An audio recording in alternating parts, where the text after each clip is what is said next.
want to thank everybody who is joining with us here today, especially those who are behind me that I'll be talking more about here shortly. To begin with, let me point out the obvious.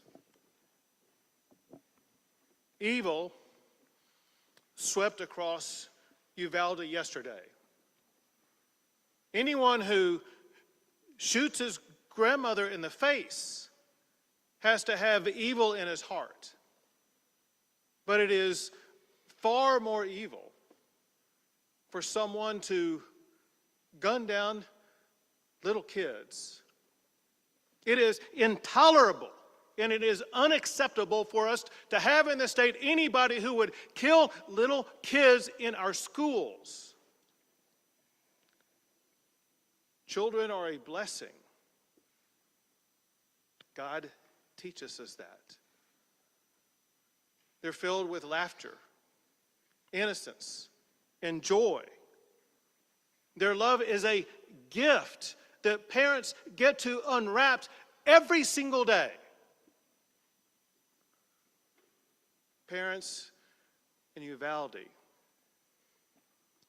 had that gift taken away from them, stolen by a demented person.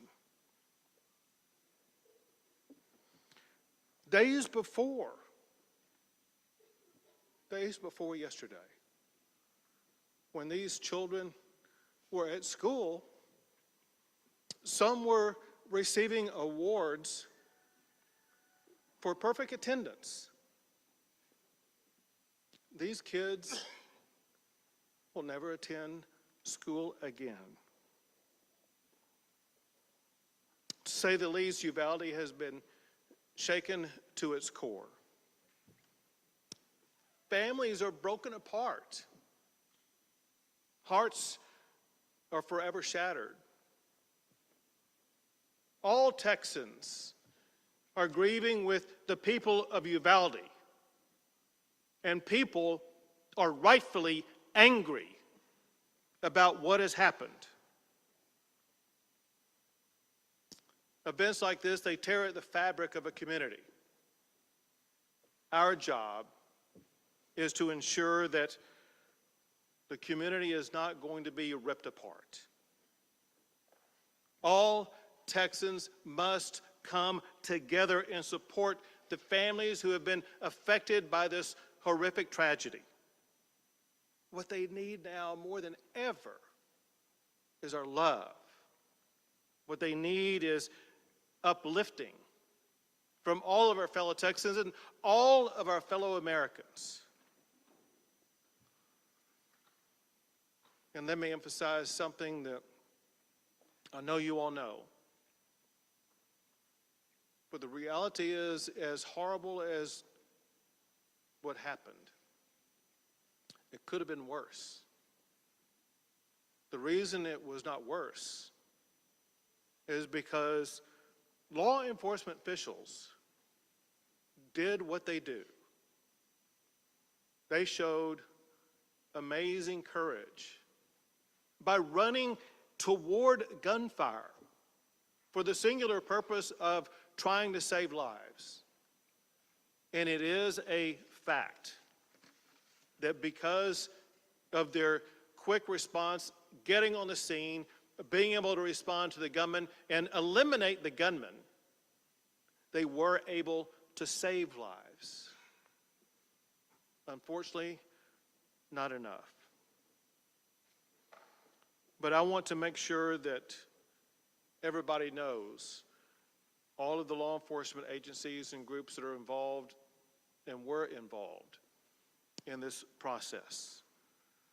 The Texas Rangers are leading the investigation, and they are supported by the Texas Department of Public Safety Highway Patrol, the Texas Department of Public Safety Criminal Investigative Division, DPS Aircraft, DPS Intelligence Counter and Terrorism Division, DPS Crime and Victim Support.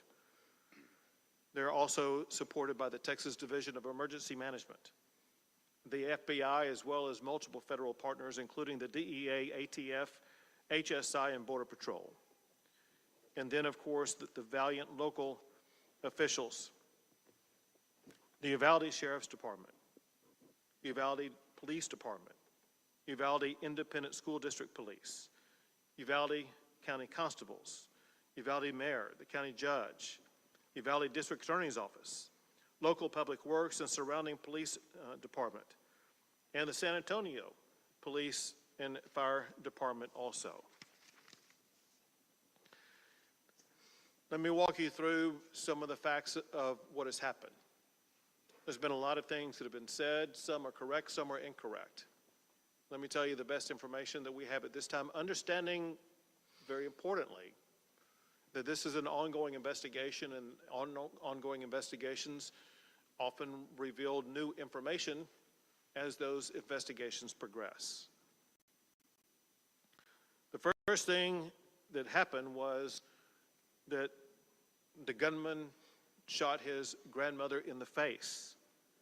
She then contacted police. The gunman fled, and as he was fleeing, he had an accident just outside of the elementary school, and he ran into the school. Officers with the Consolidated Independent School District, they approached the gunman and engaged with the gunman at that time. The gunman then entered a back door and went down 2 short hallways and then into a classroom on the left-hand side. The gunman entered into that classroom, and the classroom was connected internally to another classroom. Border Patrol, Consolidated ISD officers, police, sheriffs, and DPS officers converged on that classroom, and a Border Patrol officer killed the gunman. As I said, Texas Rangers are leading the investigation, joined by federal, state, and local law enforcement officials. At this time, we know that 19 children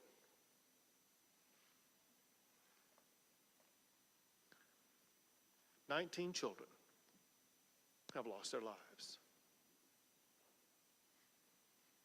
2 faculty members lost their lives. In addition to that, there are 17 people who are injured, but their injuries are not life-threatening. All family members of all of these students and faculty members have been contacted and informed about the circumstances. Officials are working with parents to ensure that their parents are going to be able to see their children. Parents should contact victim services at the county fairplex. We know that there are parents still striving to make a connection. All parents are welcome and urged to contact victim services at the county fairplex. The gunman was 18 years old and reportedly a high school dropout.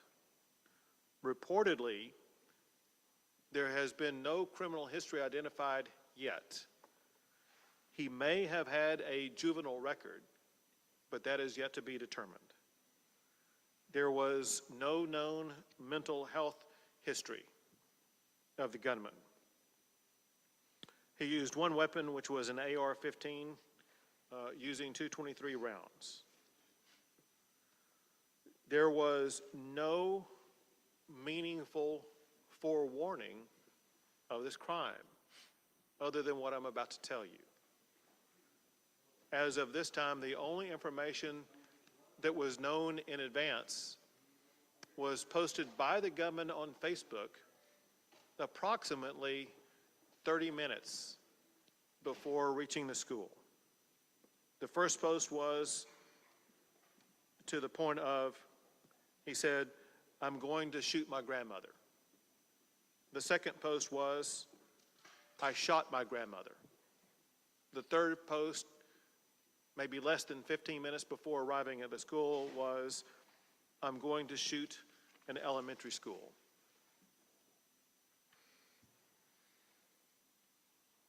I mentioned that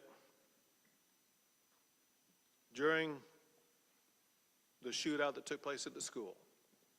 In addition to the students and the faculty, there were 3 officers who were injured who were all remain in good condition. 1 deputy sheriff lost a daughter in that school. Before coming out here, we had a long discussion with law enforcement at all levels. We had a discussion with community leaders, elected officials.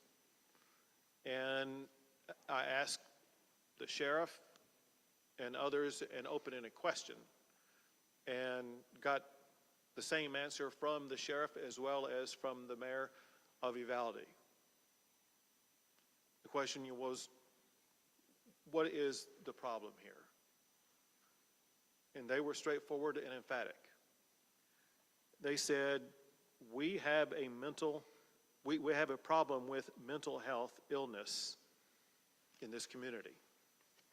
And then they elaborated on the magnitude of the mental health challenges that they are facing in the community and the need for more mental health support in this region. I want to make sure everybody understands the mental health services that are available at this time, with me making one clarifying point in advance that I'm going to redouble down in the aftermath.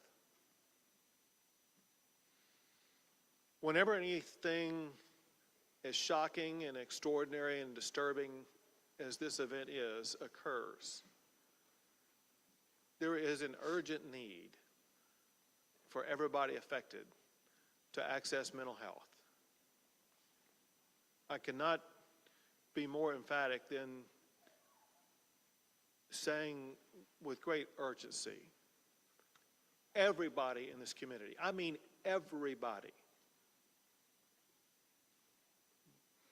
the victims, the families, family members, friends, the law enforcement involved, but the entire community is in utter shock about this.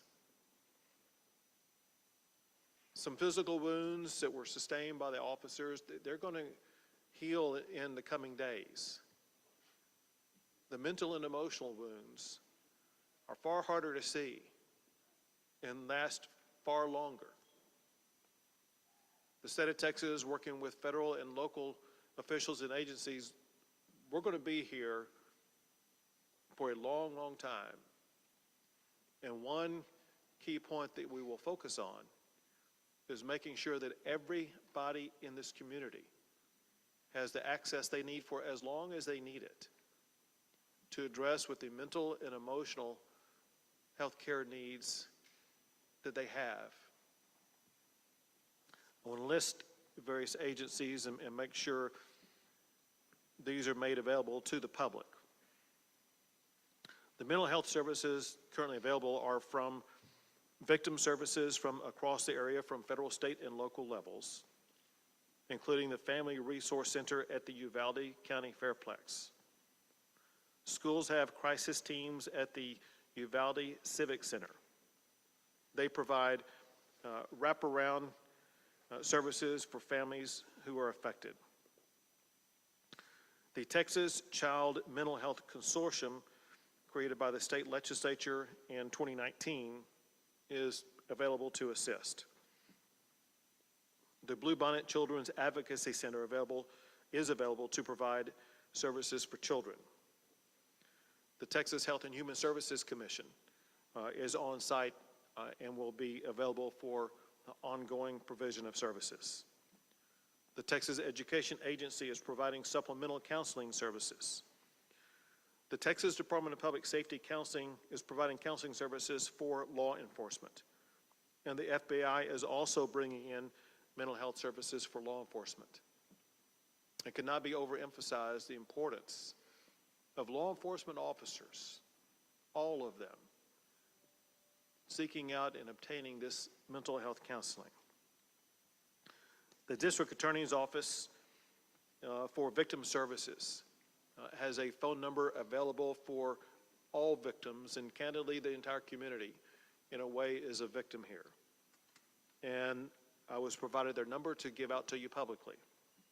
This is the number for the District Attorney's Office for Victim Services. The number is 830-278-2916.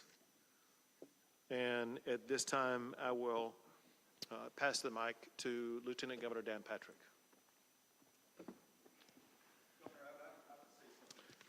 Excuse me. Excuse me. Excuse me. Sit down. You're out of line and an embarrassment. Sit down and don't play this stuff. Next shooting is right now, and you are doing nothing. No, he needs to get his ass out of here. This isn't the place to talk this over. This is totally predictable when you. Sir, you're out of line.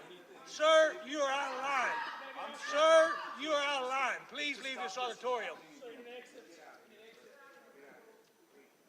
I can't believe you're a sick son of a bitch that would come to a deal like this to make a political issue.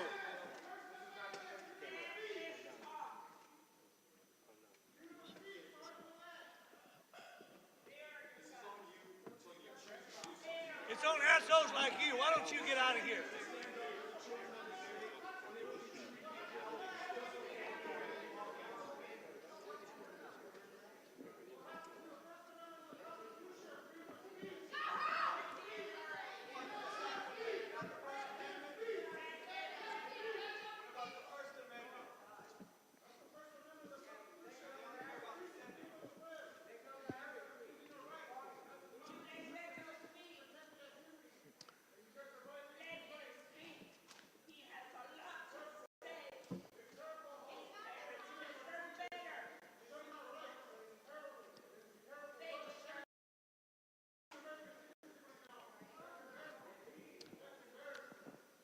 There are family members.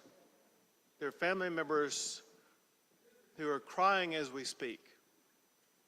There are family members whose hearts are broken. There's no words that anybody shouting can come up here and do anything to heal those broken hearts. We all, every Texan, every American has a responsibility where we need to focus not on ourselves and our agendas. We need to focus on the healing and hope that we can provide to those who have suffered unconscionable damage to their lives and loss of life. We need all Texans to, in this one moment in time, put aside personal agendas, think of somebody other than ourselves, think about the people who are hurt, and help those who have been hurt. And this time, Lieutenant Governor will speak. I was just about to say that there will be plenty of time to discuss and analyze what happened yesterday and do everything that we can within our power to hopefully prevent it from happening again. But now's a time, people watching around the world, in this country, in this state, to focus on these families, as the governor just said. Right now, we need to put our arms around the families of these victims, the students and the teachers. This is not a partisan issue. This is not a political issue. This is an unimaginable moment that will impact the lives of those who lost their children and those who survived, the adults and the teachers, the men and women of law enforcement who were there. We are better than this as a country. We are better than this. These types of crimes, when you see children killed, go to the very core of all of us who have children or grandchildren. We can't imagine the pain that these families are going through. We saw it 4 years ago in Santa Fe. So can we not be a nation that can stand together for at least a day or a week or a month? My gosh. To put these families first and everything else second, my gosh, you know, we live in a time, I said this yesterday, when people are at each other's throats everywhere we turn. Whether it's on the internet or an Oscar stage or two coaches arguing or in the political world or the media world. Who are we as an American people? Who are we? We all have to do our part. All do our part to make us a better people and a better nation. Evil will always walk among us. And in times like this, I've seen it. The governor's seen it. The speaker's seen it. The senators have seen it. The attorney general's seen it. In these other shootings, Sutherland Springs, El Paso, Odessa, Santa Fe, it's God that brings a community together. It's God that heals a community. It's God that heals a shattered and broken heart. And if we don't turn back as a nation to understanding what we were founded upon and what we were taught by our parents and what we believe in, then these situations will only get worse and happen more often. So,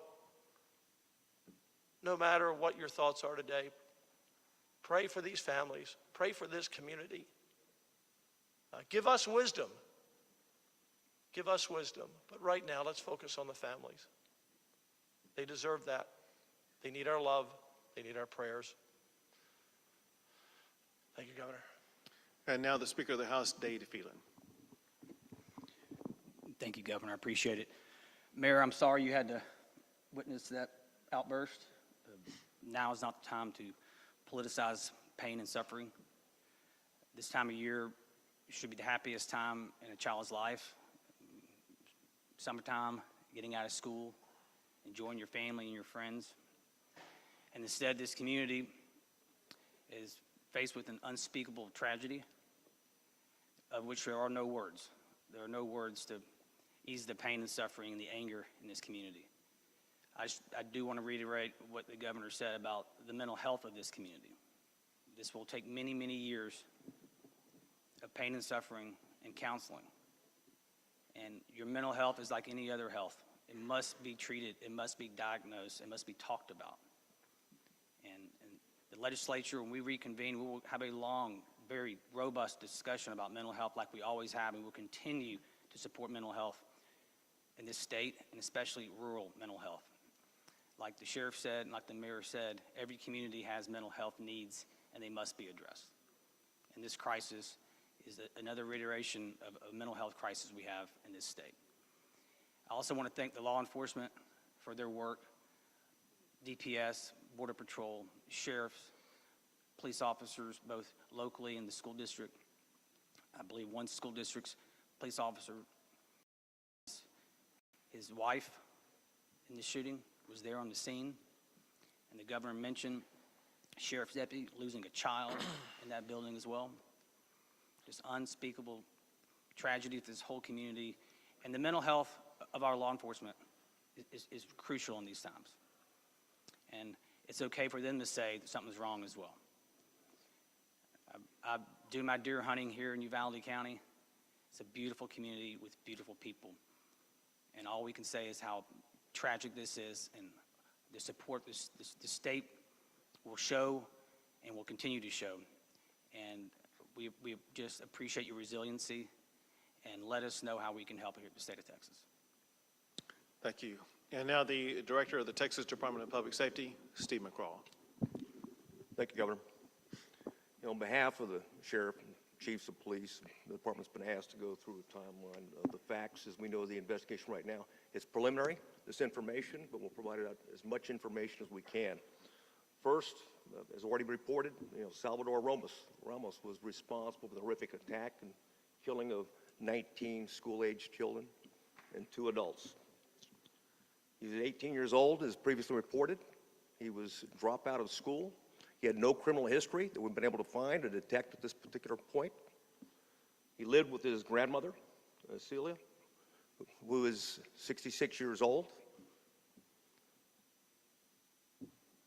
On March 17th, Ramos purchased a semi-automatic rifle at a local sporting goods store. On March 18th, he purchased 375 rounds of ammunition for that rifle. On March 20th, he purchased another semi-automatic rifle at that same local store. The FBI has been able to find information on his Facebook account that the governor already provided you information on. At approximately 11 o'clock, he announced, on Facebook, a post, a message that he was going to shoot his grandmother.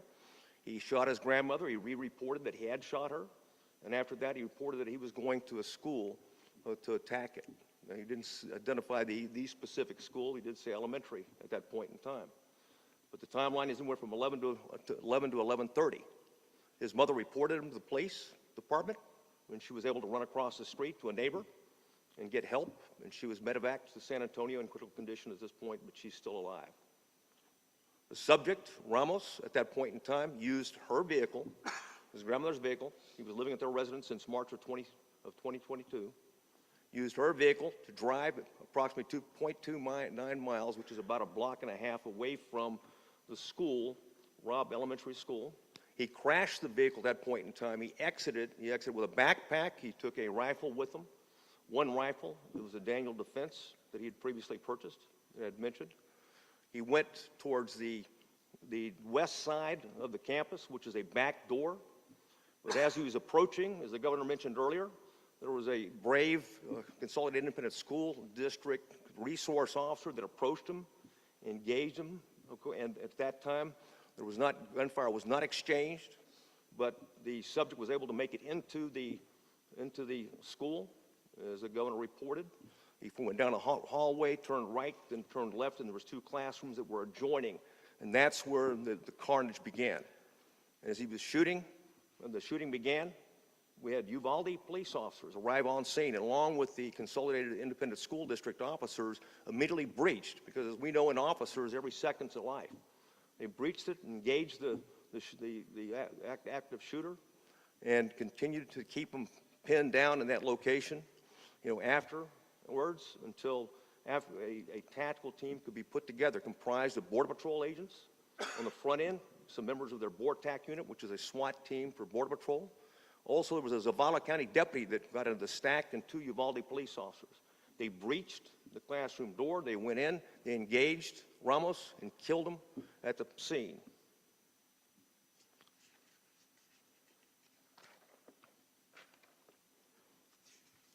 That covers it, Governor. One thing I'd like to say, though, and you hit the nail on the head, is that in the profession of law enforcement, it is a profession. What looks right and how we measure ourselves is the absence of crime and disorder. Obviously, this is a situation we failed in the sense that we didn't prevent this mass attack. But I can tell you those officers that arrived on the scene and put their lives in danger, they saved other kids. They kept them pinned down. And we're very proud of that. At the same time, we're always looking to get better and look at anything that might have been out there. We've yet to find a clue, whether it's social media or other indicators that might have given us any type of idea that he was about to do something like this. It gives us an opportunity to prevent it because, as we know, the overriding priority of you, certainly the legislature in Texas and the people of Texas, is that it's all about prevention. Prevent the next mass attack. And thank you for your leadership, and Speaker and Lieutenant Governor. Thank you. Thank you. And now the Superintendent for the Consolidated Independent School District, Hal Harrell. Thank you, Governor. Thank you for being here today. Thank you for your support.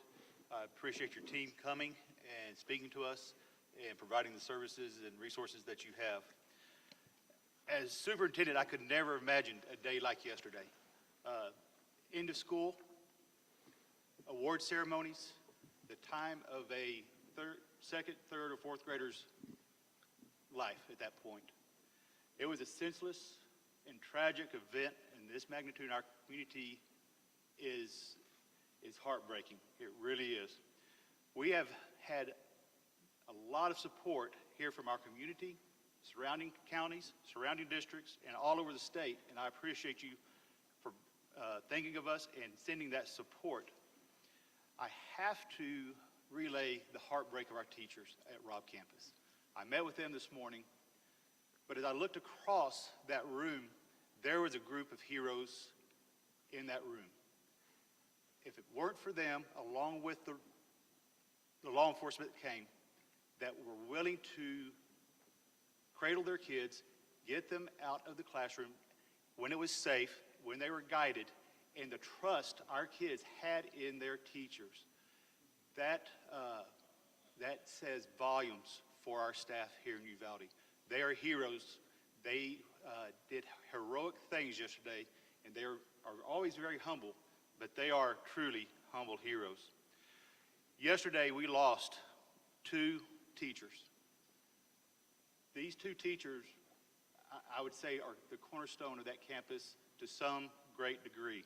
They're 2 beautiful souls. They have taught on that campus for many years. They have kids in our district, and they poured their heart and soul into what they did in educating our kids in Uvalde. 19 students, 19 precious students who came to school yesterday to enjoy the day, to enjoy the award assembly.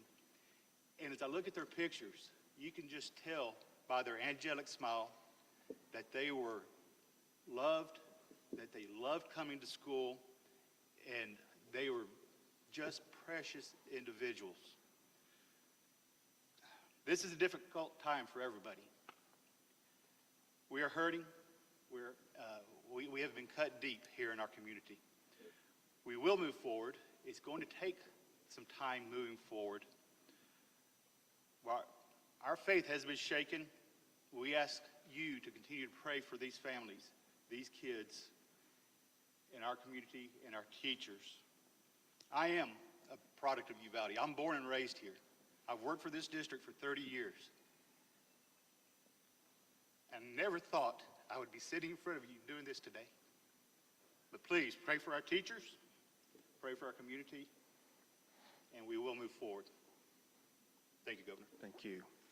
We'll take a few questions.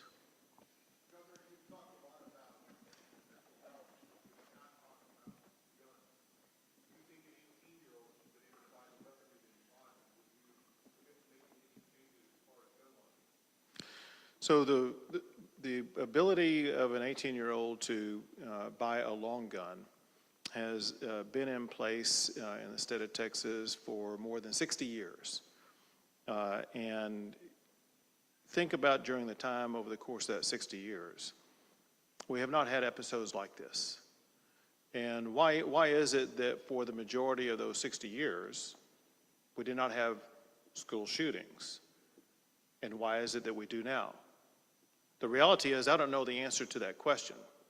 However, what I do know in talking to the leaders here, as well as leaders in other locations around the state, and that is one thing that has substantially changed is the status of mental health in our communities.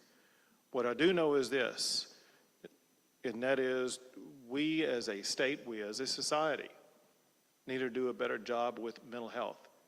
Anybody who shoots somebody else has a mental health challenge, period.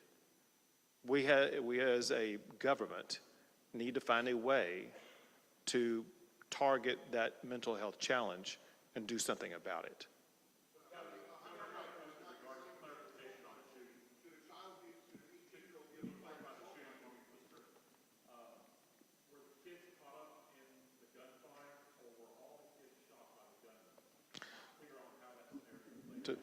Director McCraw will have the best information on that.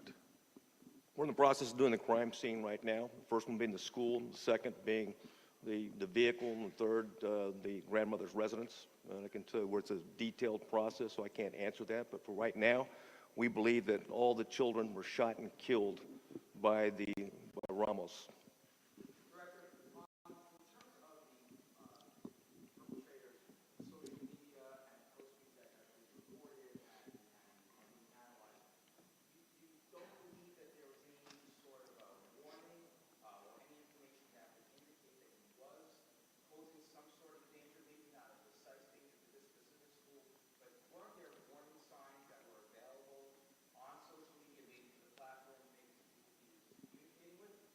We did see some, and I think one was of a concern, and that concern was, relayed to allegedly, we haven't confirmed it yet, to someone in California who didn't report it.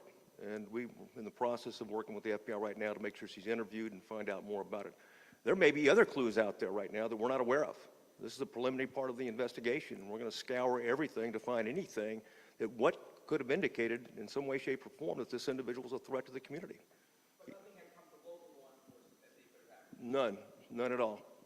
In fact, this is, you know, we're astounded at the beginning of the investigation because there's usually something out there, but right now, it is as that reported on the timeline. If we find out something else, we'll provide that information.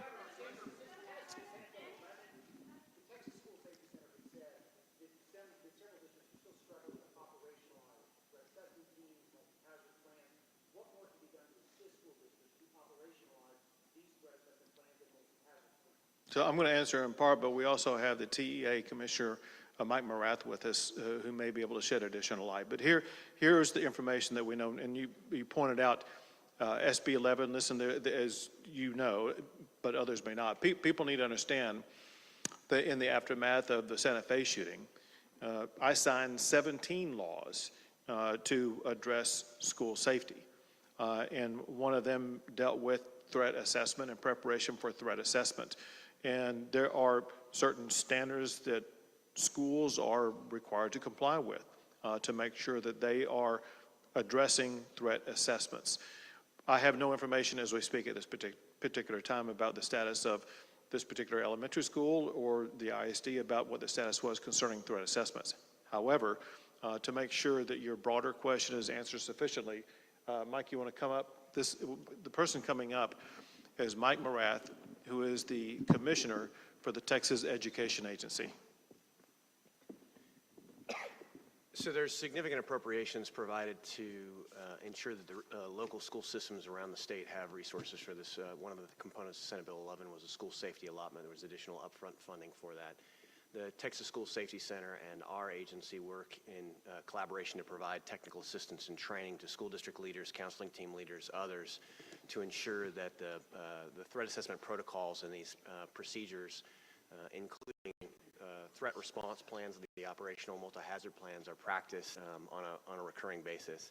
So there have been essentially fairly significant efforts to bolster those managerial practices and these detective or preventative practices in schools all over the state of Texas. We will continue to do more. After any incident like this, of course, you reflect on lessons learned to ensure that we can prevent this kind of situation in schools going forward. Yeah, if I can just add to that. One sec. I'll call on you next. 1 second. If I can just add to that briefly, in 19, the House and Senate worked together, put $100 million into trying to give the schools all the tools that they needed to try and protect the students. The Marshals program, the Guardian program to arm teachers where schools want it.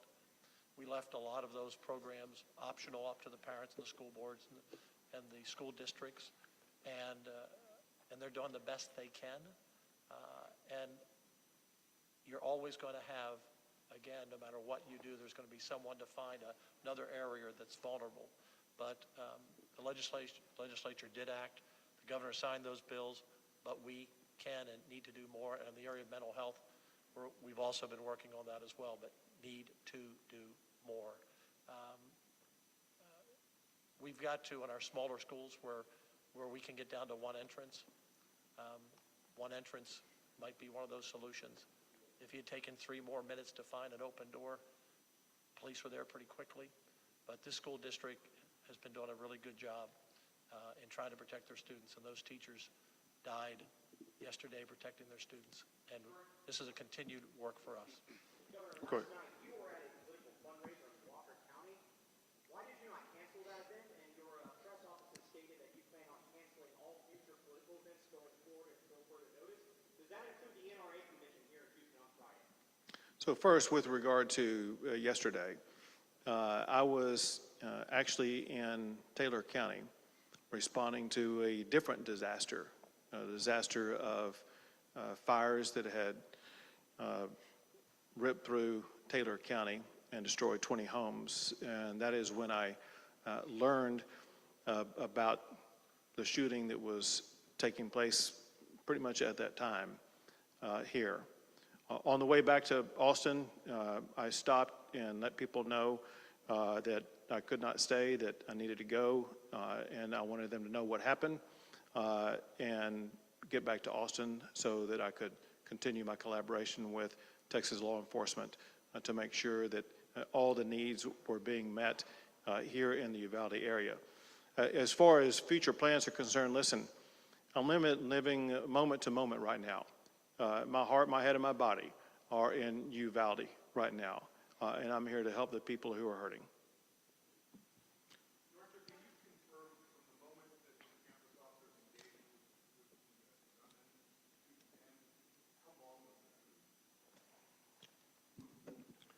I can't. It's going to be within a minute, like 40 minutes or something, within an hour, but I don't want to give you a particular timeline.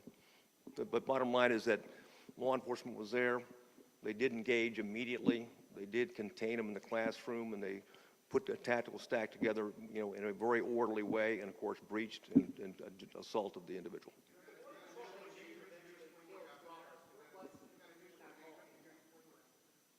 The initial engagement?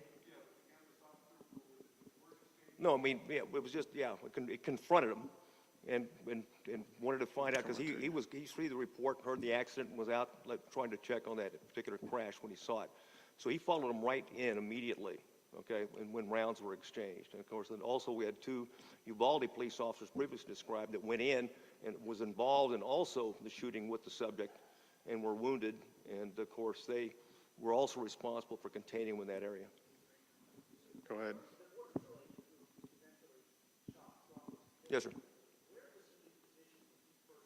Well, I don't know where he was in the community, but obviously in the Uvalde area, because they got there so quickly and in force. And of course, I'll let them answer that question. But they were there in force, and of course, they were, importantly, they had some members of their tactical team there on the Vortex team, and they took the lead on that stack. But I'll defer to, I think I have a Border Patrol uniformed.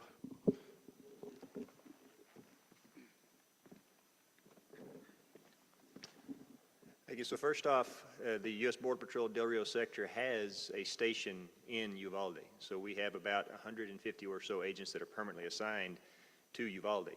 We also have several agents in other stations that choose to live here in this community as well. So we had folks that came from off-duty. We had folks that came from training. We had folks that were in the field and responded. So a multitude, some 80 in total, Border Patrol agents responded. So as to where that particular individual came from, don't have that yet. The investigation will bear out, but we have a large presence permanently here in Uvalde. Did you? Not going to release his name just yet. Go ahead.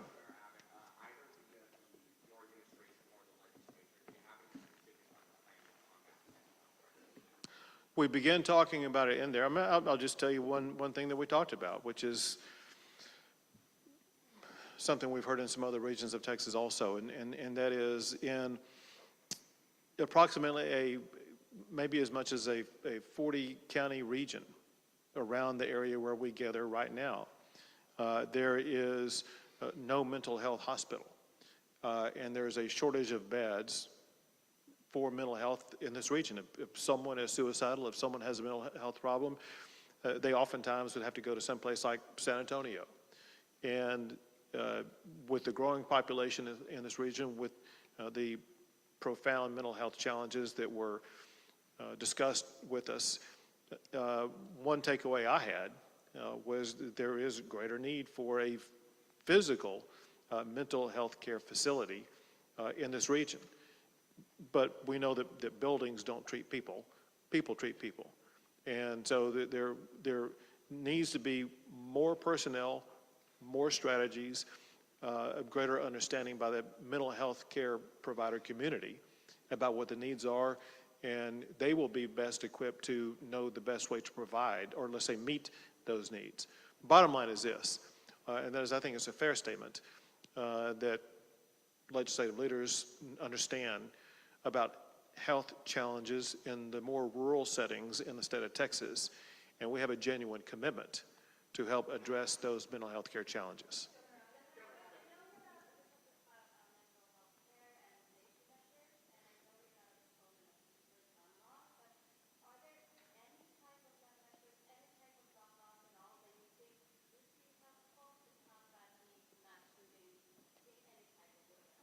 It's one of those issues that was widely discussed in the last several sessions, in particular in the 2019 session.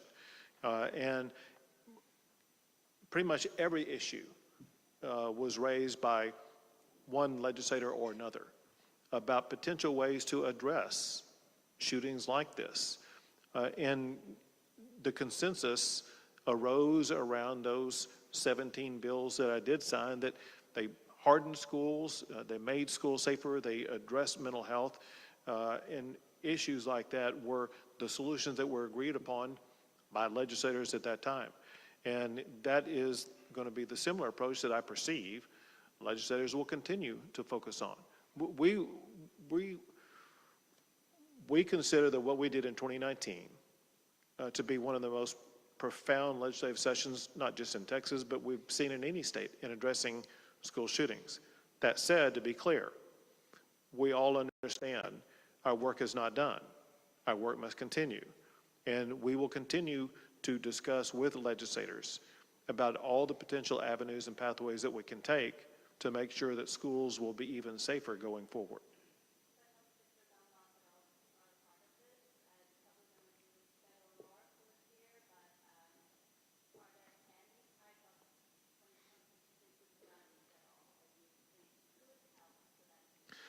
And I know people like to try to oversimplify this. Let's talk about some real facts.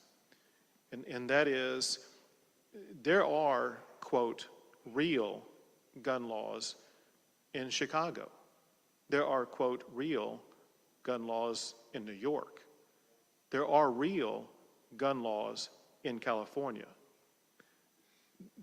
I hate to say this, but there are more people who were shot every weekend in Chicago than there are in schools in Texas. And we need to realize that people who think that, well, maybe if we could just implement tougher gun laws, it's going to solve it. Chicago and LA and New York disprove that thesis. And so if you're looking for a real solution, Chicago teaches that what you're talking about is not a real solution. Our job is to come up with real solutions that we can implement.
So the last thing first, and that is altogether, we allocated more than $600 million, so more than $500 million to address school safety.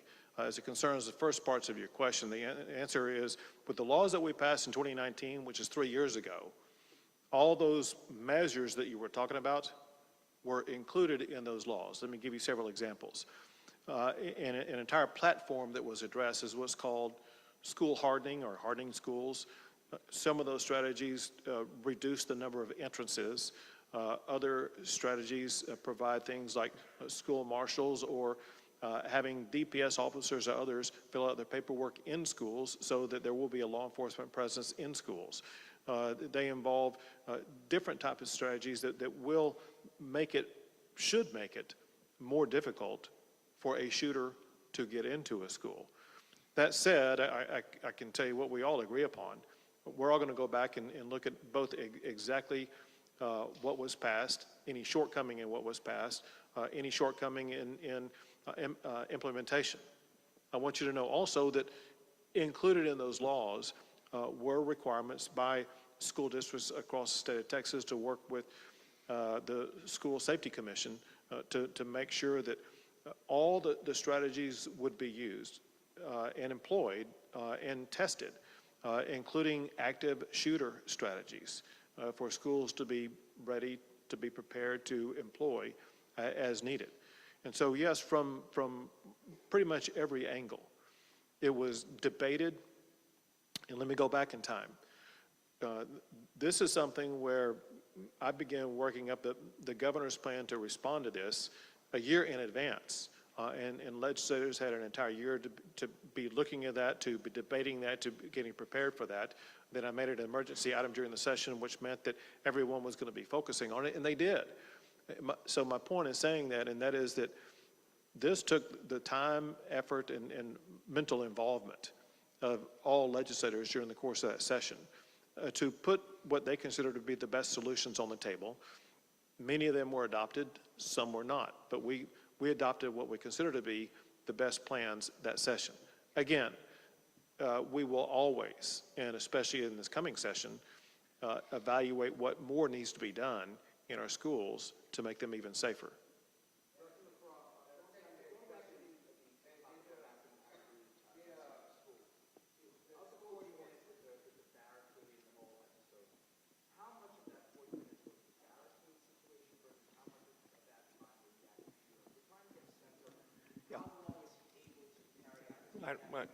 I understand that. We're looking at, now we're getting the surveillance video, so we can go frame by frame and track that every minute. So that's part of the, obviously, the investigation, and I'd wait until we've completed that part before we provide that information. Yeah, right now, I don't want to say, because I think we have an answer, but we haven't confirmed it yet.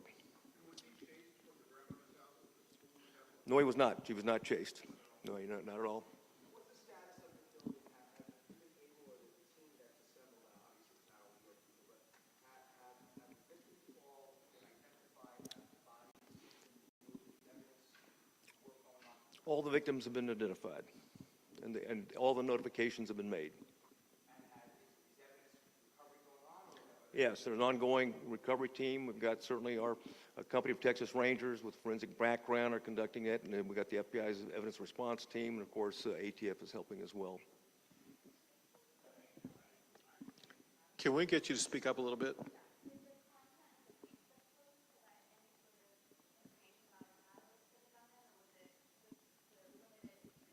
No, there's limited information. We don't see a motive or catalyst right now. We're looking for it, scouring, and we'll continue to do so. They were public, like anything else. They were out there, and he was trying to communicate. And of course, some of the information is we're going to have to continue to do interviews with people that he'd been in contact with. So we're not even close to being done yet.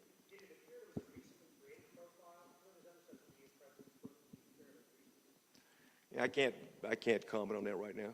Governor, you said yesterday evil visited the town, something to that effect, but then you also are saying that this is a mental health issue, and that's what needs to be addressed. Is this some? I don't believe evil is a mental health classification. Do you see this as a mental health issue, or some kind of biblical battle between evil that's always going to be out there? So I'm having trouble reconciling this idea of evil and mental health issue. So, and very interestingly, in the meeting that we had before coming out here, I raised that exact issue because we talked about mental health. And to me, someone who is as demented as it takes to kill little kids, it goes beyond, seems to me, a mental health issue. I mean, that is the sheer face of evil itself. And so, listen, I'm not a doctor. I can't classify these things. And I don't know the extent to which mental health would be able to address someone who has the challenges that they would shoot their grandmother and then shoot and kill all these babies, all these young kids. Kind of what was pointed out at the time in our discussion earlier is there could have been a time earlier in his life when it was a more typical mental health issue that could have been addressed. I don't have any information about that, and maybe others don't either, but is there a difference between a mental health challenge that can be addressed and evil? I don't know. It's a big...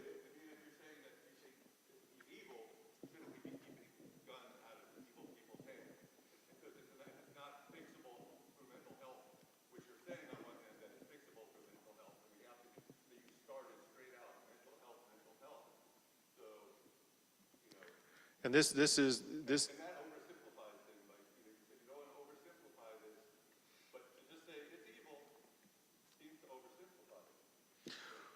Well, it obviously is a meaningful characterization. And the point is this, if you know someone more evil, I want to see what they did. But I consider this person to have been pure evil. Go ahead.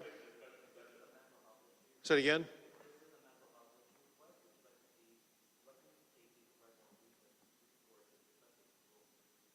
Well, it's the answer that I was given to this gentleman back here earlier, and that is something that we did talk specifically in our meeting before coming out here, and that is, for one, not just this community, but the surrounding geographic area is lacking in a mental health hospital or other physical facility.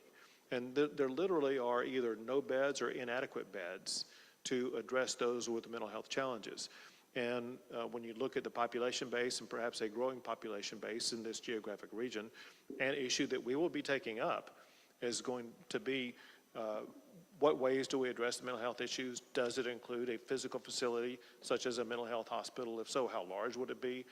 Things like that. So there are many issues for us to consider and evaluate and to work on addressing. Speaker Phelan wants to add more to that. I'd like to add to that.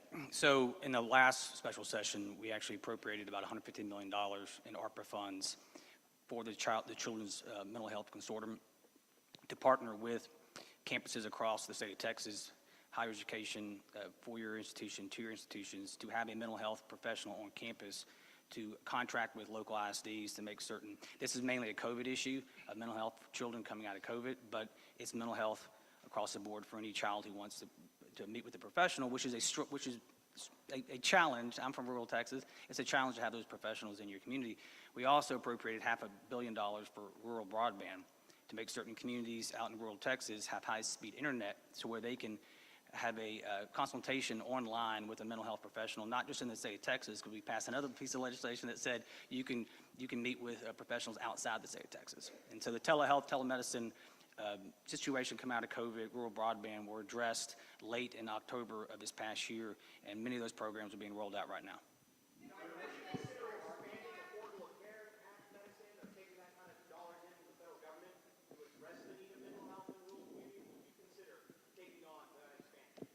We have other ways of addressing it and other funds available for it.